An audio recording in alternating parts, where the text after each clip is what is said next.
Marcos 15, del 21 al 32. Y obligaron a uno que pasaba, Simón de Cirene, padre de Alejandro y de Rufo, que venía del campo, a que le llevase la cruz. Y le llevaron a un lugar llamado Gólgota, que traducido es lugar de la calavera. Y le dieron a beber vino mezclado con mirra, mas él no lo tomó. Cuando le hubieron crucificado, repartieron entre sí sus vestidos, echando suerte sobre ellos para ver qué se llevaría cada uno. Era la hora tercera cuando le crucificaron, y el título escrito de su causa era El Rey de los Judíos. Crucificaron también con él a dos ladrones, uno a su derecha y otro a su izquierda. Y se cumplió la escritura que dice, y fue contado entre los inicuos. Y los que pasaban le injuriaban, meneando la cabeza y diciendo, «Bah, tú que derribas el templo de Dios y en 3 días lo reedificas, sálvate a ti mismo y desciende de la cruz». De esta manera, también los principales sacerdotes, escarneciendo, se decían unos a otros, con los escribas, «A otros salvó y a sí mismo no puede salvar. El Cristo, Rey de Israel, descienda ahora de la cruz para que veamos y creamos». También los que estaban crucificados con él le injuriaban. Pilato manda que crucifiquen a Jesús, y de camino se topan con Simón de Cirene, el cual venía del campo, y lo obligan a que llevase la cruz de Jesús. Se nos indica también que era el padre de Alejandro y de Rufo, más que probables cristianos. En el Evangelio de Lucas, en el pasaje paralelo, se nos indica que Simón iba detrás de Jesús. Existe la creencia, sobre todo en la comúnmente conocida como religión católica, de que Jesús cayó hasta 3 veces mientras llegaba a la cruz, y dichas caídas son parte del Vía Crucis. Lo cierto es que estas supuestas caídas no aparecen recogidas en ninguno de los evangelios. No podemos negar que no hubieran ocurrido, ya que es probable que Jesús, debido a los azotes y los golpes, no fuese capaz de cargar con la cruz, y por ello obligaron a Simón a llevar la cruz. Pero vuelvo a recordar que dichas caídas no aparecen en ninguno de los evangelios. Se dirigieron al Gólgota, lugar de la calavera, de donde viene en español la palabra Calvario. El trayecto era de unos 600 metros, y si Jesús tuviera que cargar con el peso de la cruz durante todo el trayecto, lo más probable es que no pudiera completarlo con vida, y puede que sea uno de los motivos por que le relegaron a Simón de Cirene que llevara su cruz. No querían que Jesús se muriera antes de tiempo, porque se perdería el ejemplo para la población, y porque el soldado romano que estuviera al mando tendría que pagar hasta con su propia vida si el reo no llegaba con la cruz con vida, siendo él el pretoriano crucificado. Jesús rechaza el vino con mirra que le ofrecen. En este versículo hay un montón de interrogantes sobre los cuales no hay unanimidad. En primer lugar, ¿qué le ofrecen? Algunos dicen que vino mezclado con mirra era un analgésico que ayudaba a los condenados a sufrir menos. Otros lo relacionan con la mirra que los Reyes Magos entregaron en el pesebre, y otros con la mirra con la que iba después a ser sepultado. En segundo lugar, ¿por qué se lo ofrecen? Hay quien cree que se le daba de beber a los crucificados para que sufrieran antes y murieran antes. Otros dicen que en realidad lo que hacía era apaciguar el dolor y dejaba al reo medio embobado. También hay piensa que intentaban reanimarle porque ya lo veían desfallecer. Y hay quien cree que simplemente se estaban burlando de él. En tercer lugar, ¿quién se lo ofrece? Si es cierto que calmaba el dolor, ¿realmente los romanos o los sacerdotes querían que Jesús sufriera menos? Hay quien cree que si realmente calmaba el dolor y ayudaba en los momentos tan duros, quienes se lo ofrecieron en realidad fueron las mujeres que estaban con él. Aunque, viendo cómo está el pasaje escrito, me inclino a pensar que quienes se lo ofrecieron fueron los soldados romanos a cargo de la crucifixión, seguramente a modo de burla, o porque no querían que se muriese antes de tiempo. Por último, Jesús no lo tomó. Dependiendo de las teorías de los primeros planteamientos, surgen las justificaciones de este último. Hay quien dice que no lo tomó porque no quería caer en la humillación. Otros que no lo tomó porque tenía que sufrir todo lo que tenía que sufrir. Hay quien dice que en ese momento Jesús deja instituido entre los cristianos la prohibición de beber, que no podemos tomar alcohol. Medida un tanto incierta debido a que Jesús en su última cena tomó vino. Es más, había escribas y fariseos que le llamaban a Jesús borracho. Así que beber sí, pero con moderación. Y por último, ya que hablamos de la última cena y de la institución de la Santa Cena, la razón que a mí me parece más acertada es que Jesús les dijo a los discípulos: «Les aseguro que ya no volveré a beber del producto de la vid hasta el día en el que lo beba de nuevo en el reino de Dios», en Marcos 14:25. Por lo tanto, no bebió porque dijo que no volvería a beber vino hasta que lo bebiera en el reino de Dios. Una vez crucificado, reparten su ropa, echándolo a suertes, pasaje que coincide con el Salmo 22:18. repartieron entre sí mis vestidos y sobre mi ropa echaron suertes. En el pasaje paralelo de Juan 19, 23 y 24 nos indica cómo fue este reparto. Cuando los soldados hubieron crucificado a Jesús, tomaron sus vestidos e hicieron 4 partes, una para cada soldado. Tomaron también su túnica, la cual era sin costura, de un solo tejido de arriba abajo. Entonces dijeron entre sí: no la partamos, sino echemos suerte sobre ella, a ver de quién será. Esto fue para que se cumpliese la escritura. No me gustaría entrar en detalles de lo duro y doloroso que es la crucifixión. No porque no crea que sea necesario hablar de ello, hablar de un Jesús que sufre. Porque sí, Jesús sufrió por nosotros. Se sacrificó por nosotros en la cruz, sufriendo hasta morir. Pero considero que es un tema un tanto sangriento y por respeto a los más pequeños no entraré en detalle. Simplemente sepamos que Jesús sufrió mucho por nosotros. Sufrió para que pudiésemos ser salvos. Y gracias a su sacrificio, nuestros pecados pueden ser perdonados. Lo crucifican a la hora tercera, es decir, las 9 de la mañana. Desde la celebración del fin de la cena hasta este momento, Jesús no ha podido dormir ni descansar. Ha sido sufrimiento tras sufrimiento. En la crucifixión romana, el título, titulus, era una tablilla que tenía por función especificar el motivo de la condena. Aunque no eran imprescindibles, las inscripciones eran habituales y existía cierta libertad en la redacción, al punto de permitirse burlas o ironías. Fuera del Nuevo Testamento, existen muchas constancias de la existencia de tal práctica, citada por diferentes historiadores. En la tablilla constaba su nombre, eventualmente su lugar de residencia y la causa por la que había sido condenado. En todos casos, el objetivo era desalentar a otros a cometer el mismo crimen. En el caso de Jesús, Pilato mandó poner en la tablilla Jesús Nazareno, rey de los judíos, en griego, en hebreo y en latín, el conocido INRI. Como así lo indica en el Evangelio de Juan, donde también nos indica que este letrero enfadó a los principales sacerdotes, porque para ellos no lo era. Ellos querían que la tablilla pusiera que Jesús decía que era el rey de los judíos, pero Pilato pasó de ellos. Con él crucificaron a otros 2, que realmente merecían ese castigo, para que se cumpliese lo que estaba escrito del Mesías en las profecías, como en Isaías 53:12. Por tanto, yo le daré parte con los grandes y con los fuertes repartirá despojos, porque derramó su alma hasta la muerte, y con los transgresores fue contado, llevando él el pecado de muchos, intercediendo por los transgresores. En el pasaje paralelo del Evangelio de Lucas nos habla de la discusión que tuvieron los otros sobre Jesús, en el cual uno de ellos defiende a Jesús diciendo que ellos estaban allí porque tenían un motivo, pero Jesús no. Jesús no había cometido ningún crimen. El que le defiende pide a Jesús que se acuerde de él cuando llegue su reino, y Jesús le responde: de cierto te digo que hoy estarás conmigo en el paraíso. Lo que me hace pensar que nunca es tarde para aceptar a Jesús como Salvador y creer en él. Este ladrón seguramente había oído hablar de Jesús, ya que sabía datos sobre él, y, estando a punto de morir, Jesús lo acoge.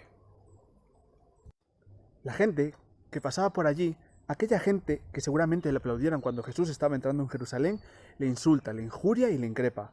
Lo provoca, se mofa de él, diciendo que se libere de esa cruz, usando en su contra las palabras que Jesús había dicho de que destruiría el templo y lo reedificaría en 3 días.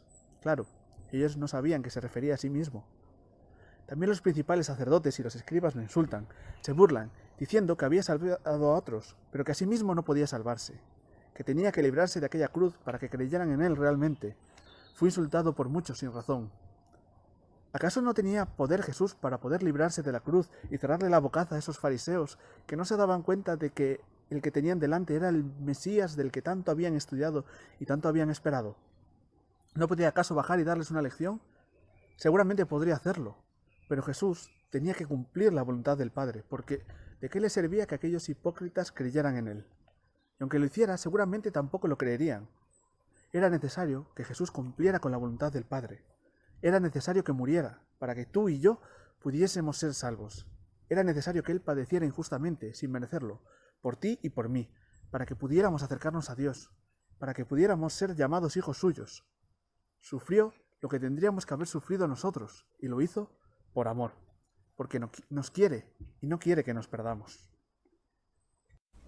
Marcos 15, del 33 al 41. Cuando vino la hora sexta, hubo tinieblas sobre la tierra hasta la hora 9. Y a la hora 9, Jesús clamó a gran voz diciendo: Eloí, Eloí, lama sabactaní, que traducido es: Dios mío, ¿por qué me has desamparado? Y algunos de los que estaban allí decían al oírlo: Mirad, llama a Elías. Y corrió uno, y empapando una esponja en vinagre y poniéndola en una caña, le dio a beber, diciendo: Dejad, veamos si viene Elías a bajarle. Mas Jesús, dando una gran voz, expiró. Entonces el velo del templo se rasgó en dos, de arriba a abajo.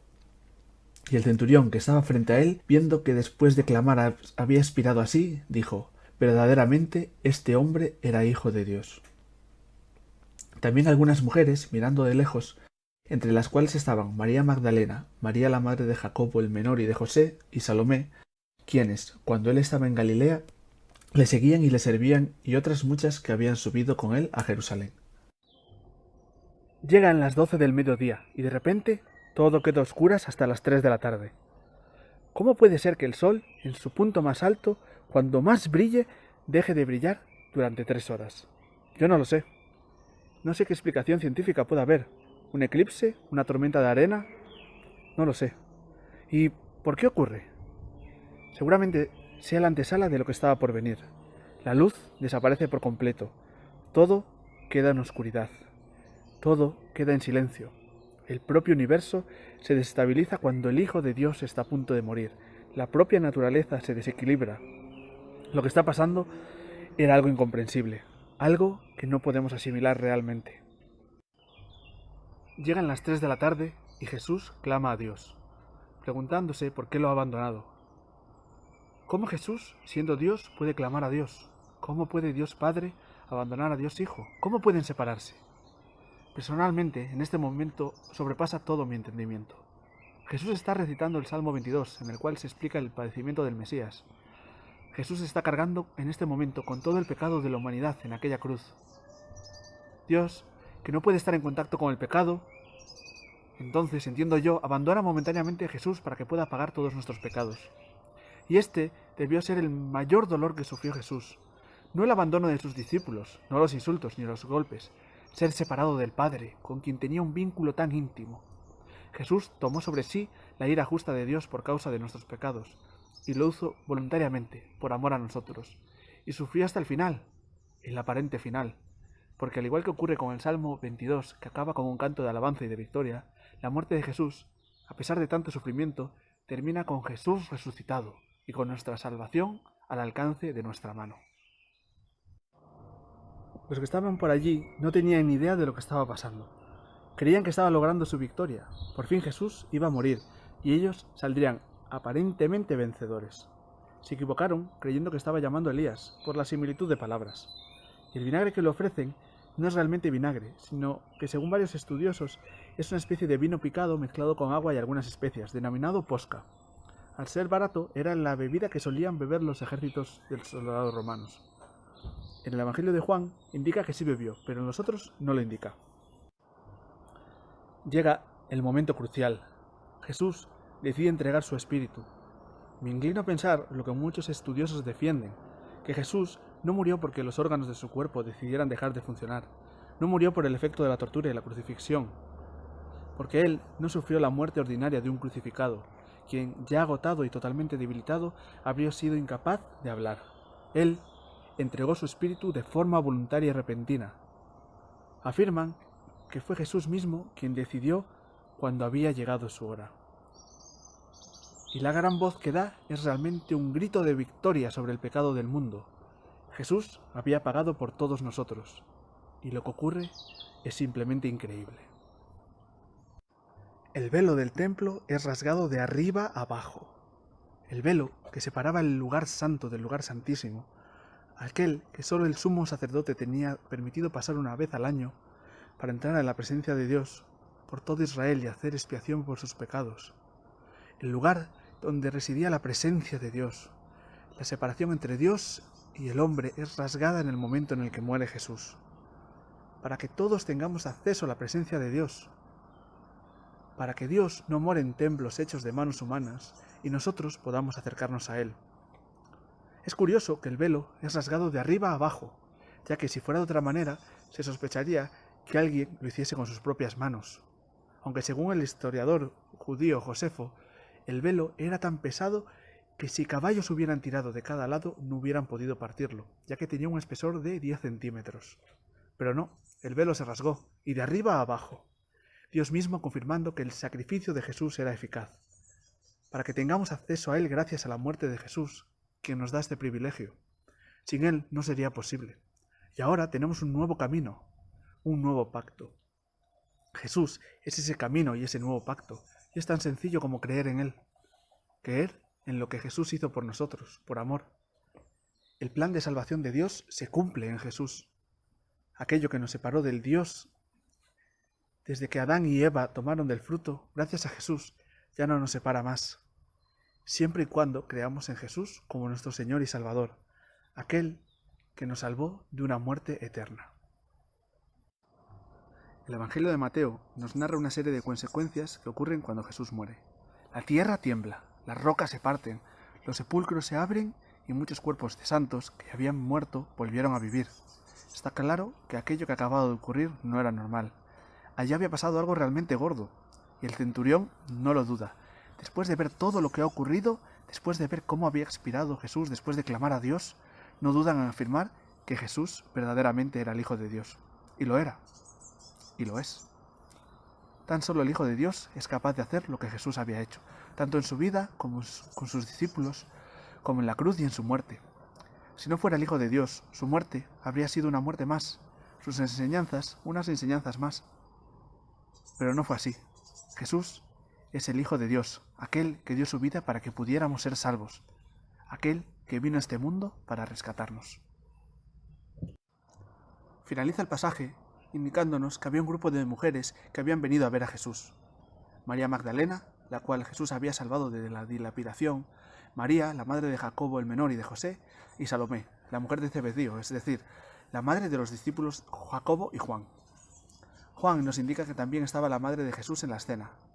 Este grupo de mujeres eran seguidoras de Jesús, que le servían y le seguían desde que Jesús estuvo en Galilea. Y son de los pocos seguidores que estuvieron con Jesús o cerca de él hasta el final. Un verdadero ejemplo para nosotros, ya que estuvieron cerca de Jesús hasta en los momentos más duros. Y hasta aquí el pasaje de hoy. La conclusión es clara. Jesús murió para salvarnos. Su sacrificio en la cruz hizo que el velo se rompiera y que tuviéramos acceso al Padre. Él tiene el poder para perdonar nuestros pecados, pero depende de nosotros aceptar esto como cierto o negarlo y darle la espalda a Dios. Hay dos posibles actitudes frente a Jesús, como hemos podido ver en este pasaje. Por un lado tenemos los que pasaban por allí, los principales sacerdotes y escribas y uno de los crucificados con él, que se burlaban de él, lo insultaban y lo menospreciaban. Y por el otro lado tenemos aquellos que comprendieron quién era realmente Jesús y lo que había hecho, como son el centurión, el otro de los crucificados y las mujeres que lo acompañaban. ¿Y tú? ¿Cuál es tu actitud frente a Jesús? ¿Crees realmente que es el Hijo de Dios y que murió para que pudiésemos ser salvos? ¿O prefieres creer que todo esto es un cuento, algo inventado y que nunca ocurrió? Te voy a contar un secreto, y es que esta no es una historia que acaba mal. Esto no es una serie con un final triste. Esta es la verdad. Y la verdad es que Jesús no termina su vida en una cruz, sino que al tercer día resucita. Y algún día volverá a buscar a aquellos que han creído en Él. Porque sí, Jesús viene.